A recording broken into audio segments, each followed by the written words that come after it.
నా పేరు జర్పుల నరసింహ అండి. నేను అక్కినపురం తండ గ్రామ కాపురస్తుడిని.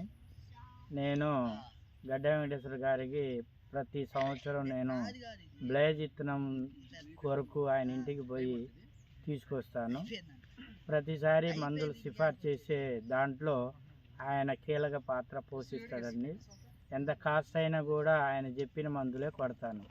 అందుకనే మనం నమ్మదగిన విషయం విత్తనం ఏంటంటే రాశి వాళ్ళది బ్లేజ్ విత్తనాలు. బ్లేజ్ విత్తనాల వల్ల ఏంటంటే క్వాలిటీ క్వాంటిటీ ఈ రెండు కాయల్లో ఉంటుందండి, నాణ్యత ఉంటుంది. అందులో విత్తనాలు సైజు కూడా బాగుంటుంది. ఇదండి మాకు రాశి కంపెనీకే నమ్మదగిన వ్యక్తిగా నేను జర్పుల నరసింహరావు గారుగా చెప్తున్నాను. ఇదండి మా ఎకరాలు వేసాం. 3 ఎకరాల్లో 2 ఎకరాలు బ్లేజ్ విత్తనాలు వేసాం, ఎకరం వేరే విత్తనాలు వేసాం. దానికి దీనికి ఏమైనా తేడా ఉందండి? దానికి దీనికి తేడా ఏంటంటే ఇది దగ్గర కనుపండి. ఏ రోగ నిరోధక శక్తికి తట్టుకునే శక్తి రాశి కంపెనీడిదిగా ఉందండి.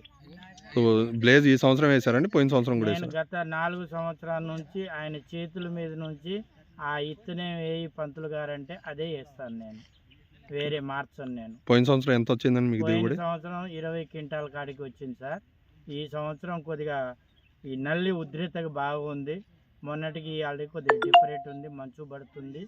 దీనికి కూడా ఈ మంచు దానికి కూడా ఏంటంటే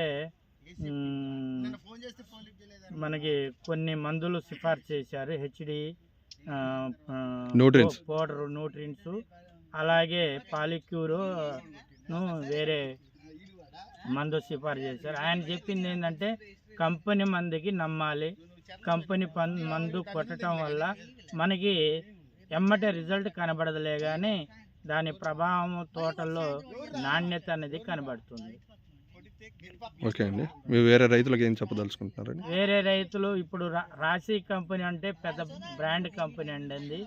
మన స్థాయిలు బట్టి, మన వ్యక్తిత్వాన్ని బట్టి, మనం చేసే చాకరీ దానికి పెట్టుబడికి 2 రోజులకి మందు కొట్టడం వల్ల కొద్దిగా బెటర్ దెన్గా ఉంటుంది.